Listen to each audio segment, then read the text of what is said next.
कधी उन्हात तापलं, कधी अंधारी लोपलं, परी कधी ना थांबलं आभाळ आपलं आपलं, आभाळ आपलं आपलं.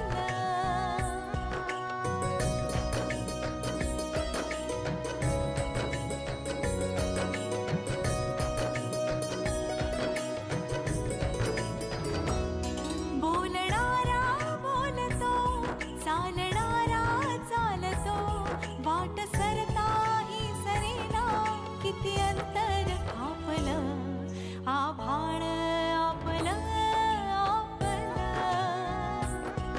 आभाळ आपलं आपलं.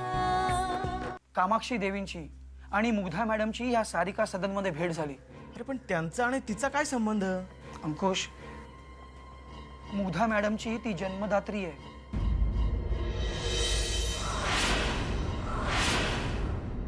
तिथून सरळ टॅक्सी करून रोहितच्या घरी गेले. त्याला शेवटचं विचारलं. त्यावर त्याचं एकच उत्तर, आत्याच्या विरोधात तो काहीच करणार नाही. मग मी बोटातली अंगठी काढून सरळ फेकून दिली. मॅडम, कामाक्षी देवी गेल्या. शेवटपर्यंत तुमचंच नाव घेत होत्या. बरं, गोविंदराव काय घोषणा करणार आहेत याची काही कल्पना आहे का तुम्हाला? नाही बुवा, कदाचित दुसऱ्या प्रोडक्शनची घोषणा करणार असतील. दुसऱ्या प्रोडक्शनची घोषणा? विचारा त्याला, विचारा की त्याच्याच कॉलेजमधल्या ज्योती नावाच्या मुलीकडे त्यांनी काय मागणी केली ते.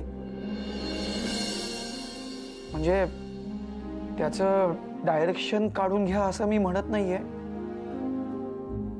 पण त्याच्याकडनं वदवून घ्या की पुन्हा असं करणार नाही. सॉरी,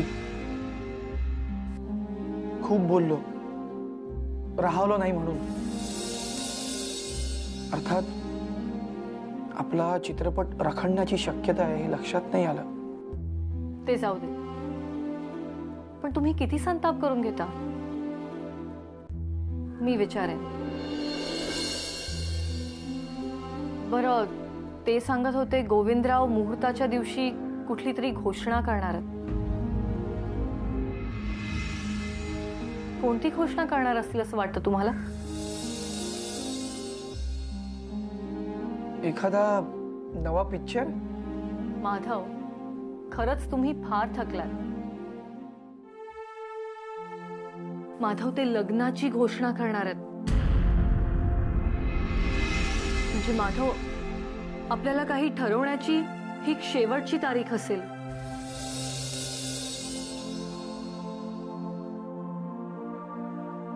हे आता कळलं, पण तुम्ही काही विचार करायला हवा माधव. आणि त्याचीच आठवण करायला तुम्हाला फोन करत होते. आणि आज नेमकी योगायोगाने अंतिम तारीख कळली. तेव्हा माधव, विचार करा आणि निर्णय घ्या. एकमेका हा हा म्हणता समोर येऊन ठेपेल. मला त्या दांडग्याशी लग्न नाही करायचंय. देवी, खरं तर मी आजही निर्णय घेऊ शकतो, पण मला उगीच गुंता वाढवायचा नाहीये, म्हणून मुदत मागून घेतली. मी सांगेन 1 तारखेच्या आतच, पण तोपर्यंत तरी मला टेन्शन नकोय. प्लीज मला समजून घ्या. ठीक आहे, आता यापुढे तुम्ही सांगेपर्यंत या विषयावर बोलणं नाही. तुम्ही चहा घेणार? नाही, नको, मी निघतो. जरा घाईत आहे. वाटलं म्हणून आलो. येऊ मी? या माधवराव.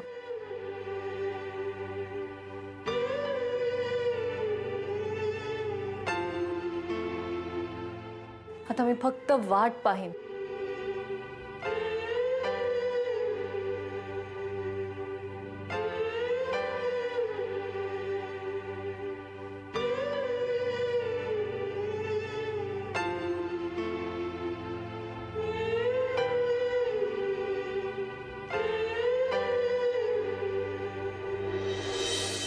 या ना या या बसा.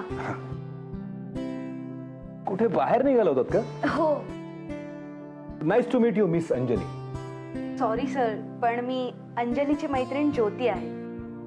हो well in that case nice to meet you तसंच ठेवायचं. फक्त मिस अंजलीच्या ठिकाणी मिस ज्योती. थँक्स. मी मुग्धा रावराणेंना भेटायला आलो होतो. जरा बोलवाल का त्यांना? हो आहे ना आतमध्ये. I am extremely sorry. कसं असतं, आपण नाही पण समोरचा बावचळला ना की विसरून जातो माणूस. ओळख करून द्यायला. मी अभिजित नाडकर्णी, ऍडव्होकेट. जरा प्लीज त्यांना बोलवा ना. हो एक मिनिट. हा. दीदी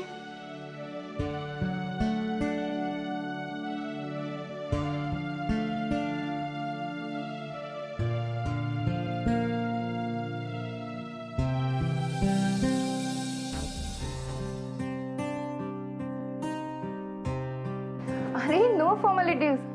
बसा. Be comfortable.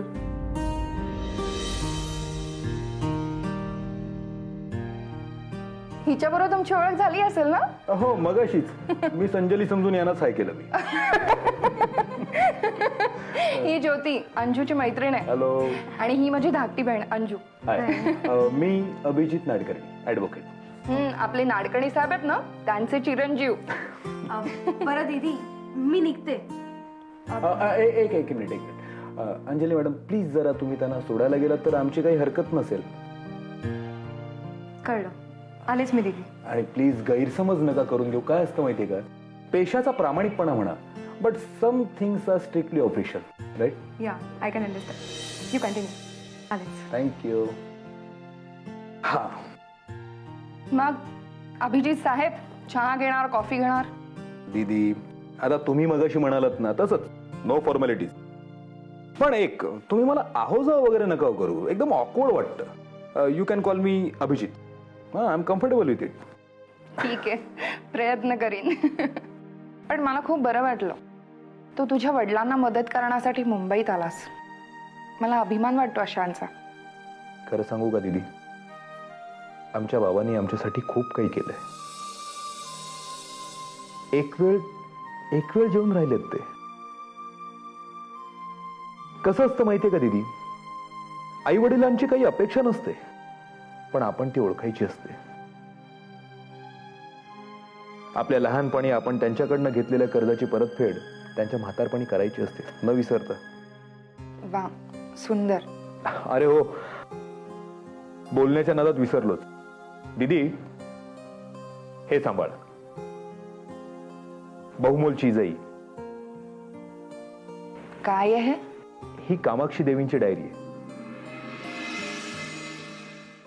त्यांच्या हस्ताक्षरातली. अभिजित, मला ही घ्यायची नसेल तर काय करू? सल्ला देशील?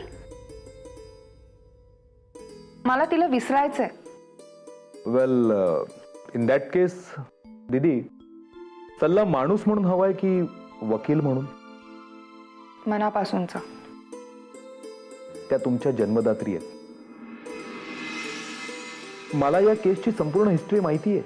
इनफॅक्ट मी आधीपासून इन्व्हॉल्व आहे या केसमध्ये. या केससाठी मी जवळजवळ संपूर्ण यूपी फिरलोय बरं का. केस इंटरेस्टिंग वाटली. हा नाही म्हणजे तशी ती आहेच म्हणा.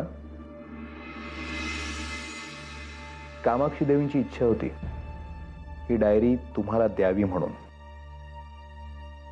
अर्थात तुम्ही ती वाचाल या अपेक्षेनेच, नाही का?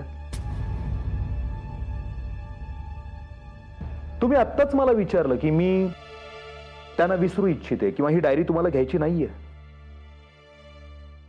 पण दीदी, ही डायरी एकदा तुम्ही वाचा आणि मग तुम्हीच ठरवा की तुम्हाला यातलं काय काय विसरायचंय.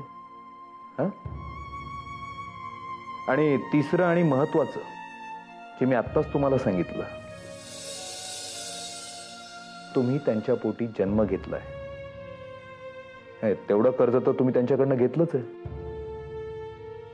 आणि आता मेल्यानंतर जर ते त्याची परतफेड मागतायत तर काय चुकलं त्यांचं?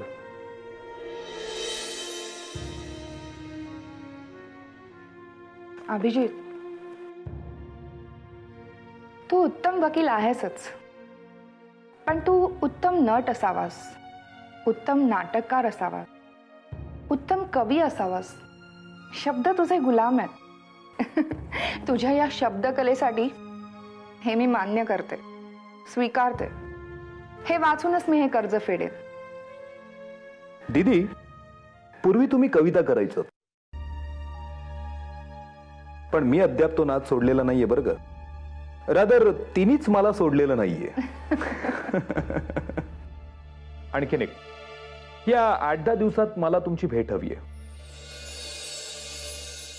आणि हो, ह्या मृत्यूपत्राद्वारे तुम्हाला मिळणाऱ्या संपत्तीचा काय निर्णय घ्यायचा हे तुम्ही अद्याप ठरवू नका. तुम्ही जो निर्णय घ्याल, एक वकील म्हणून तो अंमलात आणण्यासाठी मी तुम्हाला हवी ती मदत करेन. बिलीव्ह मी. दीदी, स्ट्रिक्टली वकील म्हणून मला तुमचा वेळ हवाय. दिला, अगदी दिला. फक्त आपण फोन करून वेळ आणि दिवस ठरवूयात, ठीक आहे? ठीक आहे, येतो मी. आणि हो, मी संजलीना सांगा, माझ्याबद्दल काही गैरसमज करून घेऊ नका. ओके. चला, येतो मी.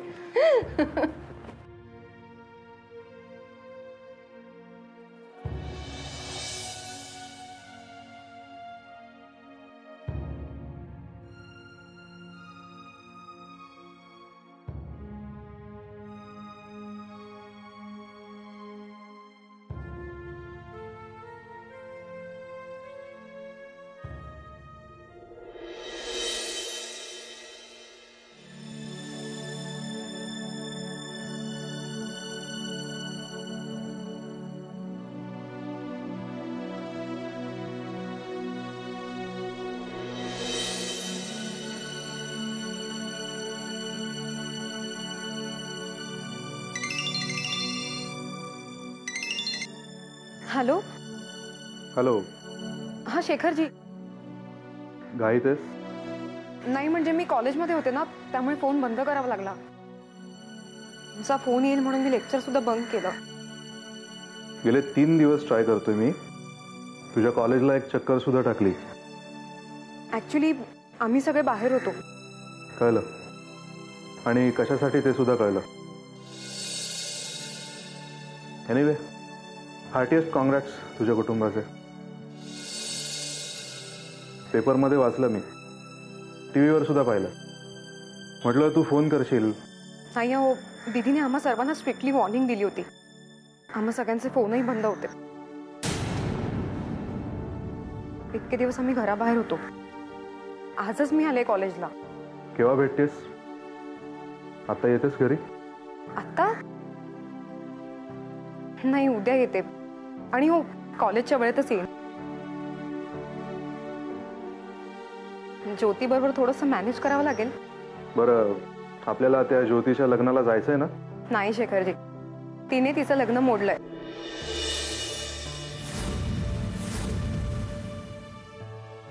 का? तो 1 नंबरचा चालू निघाला. अहो, त्याच्या मागण्या वाढतच चालल्या होत्या, आणि तेही त्याच्या आत्याच्या सांगण्यावरून. ती त्याच्या घरी गेली आणि त्याला चांगलं सुनावून आली. ज्योती पण ग्रेट आहे. हा, म्हणजे एकंदरीत आपला नाशिकला जाण्याचा चान्स गेला म्हणायचं. उद्या येते मी घरी. किती वाजता येऊ? एक 8:30-9 वाजता आहे. आणि वेळ काढून ये. खूप बोलायचंय, रादर ऐकायचंय. हो, मलाही खूप गिल्टी वाटतंय. That's very fine. Anjali. Shekharji, मी फोन ठेवते. ज्योती येते ना, मला फोनवर बोलताना बघितलं तर उगीच चिडवत बसेल.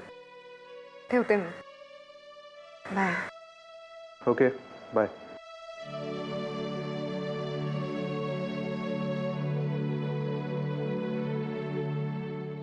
अंजली, अगं इथे काय करतेस? लेक्चर ऑफ आहे का? अगं हो, आज लेक्चर ऑफ होतं ना मला, आणि थोडा कंटाळा केला. आणि काय ग, तुला इतका उशीर झाला आज? हो अगं, उशिराच उठले. ज्योती, तसंही मला जरा भेटायचंच होतं तुला. का? मी उद्या कॉलेजला नाही येऊ शकणार. बरं, मी काय करायचं तेवढं सांग. मी कॉलेजला आले होते एवढंच सांगायचं, म्हणजे प्रसंग आला तर. अच्छा, म्हणजे शेखरजींकडे? हो, त्यांचा फोन आला होता. प्लीज एवढं करशील ना?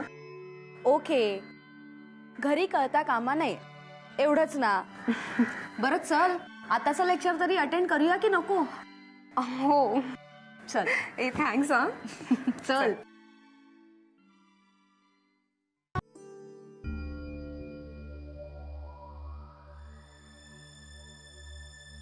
हे घ्या.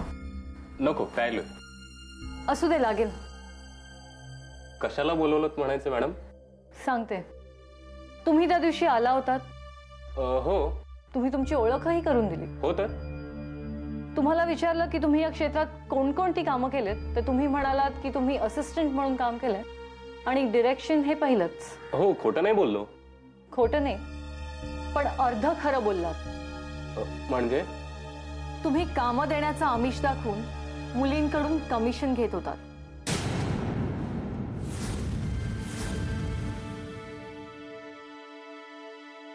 खोटं आहे हे. कुणीतरी वाईटावर आहे माझ्या. मानधनाचं कमिशन तर झालं, पण मग दुसऱ्या प्रकारचं मानधनही मागत होतात.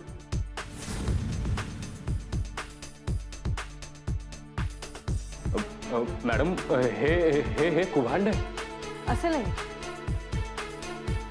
तुमची नोकरी, लेक्चरशिप कशी गेली सांगा. मी ह्या कारकिर्दीसाठी. इनफ ऑफ दिस अविनाश मोकाशी. तुम्ही ज्योती नावाच्या तुमच्याच कॉलेजातल्या विद्यार्थिनीला ओळखता. तिला तुम्ही आपल्या पिक्चरच्या हिरोईनची ऑफर दिली. तिला स्क्रिप्ट डिस्कस करायला 2 दिवस लोणावळ्याला चल अशी मागणी केलीत.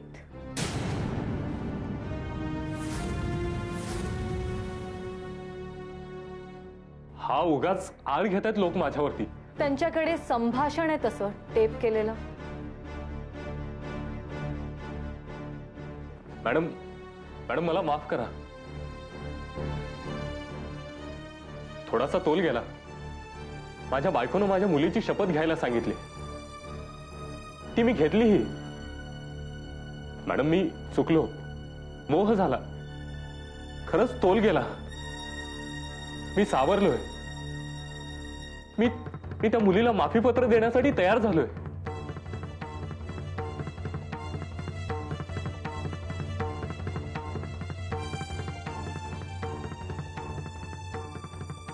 मी तुमचा हा डायरेक्शनचा चान्स हिरावून घेतला तर? मॅडम, असं करू नका. मी स्वतःला सुधारण्याची एक संधी शोधत होतो. नशिबाने ती मिळाले. ती हिरावून नका घेऊ. हा अविनाश, तुम्ही का? तुम्ही आधी ऑफिसला पळा. मोतीराम शेठ तुमची वाट बघतायत. तुमचा फोनही लागत नाहीये. बरं देवी, मी जळगावला चाललोय. अर्थात तुम्हाला कुठल्याही प्रकारचा त्रास होऊ नये म्हणून. पण माधव, असं झालंय काय? आताच मोतीरामजींचा फोन आला होता. गोविंदरावांवर प्राणघातक हल्ला झालाय. हल्लेखोराला पकडलंय. माधव, प्रभाकर? नाही. गोविंदरावांचं पूर्वीचं कुठलं तरी प्रकरण आहे. अत्यवस्थेत ते. मी प्रत्यक्ष बघून येतो. तुम्ही त्रास करून घेऊ नका. बरं, मी येतो. मोतीराम शेठ बरोबर आहेत. हा, ठीक आहे, या तुम्ही. मी घरीच आहे, मला कळवत राहा. हो. एक मिनिट. हॅलो. हा, बोलतोय. काय?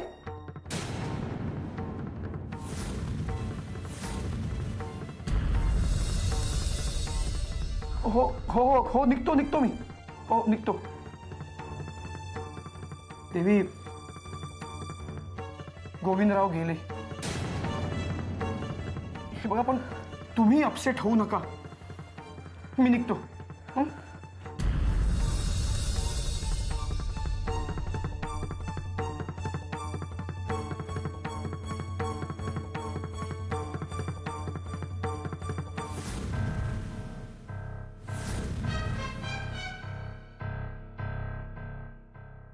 मी कदाचित 2 दिवस इथे नसेन.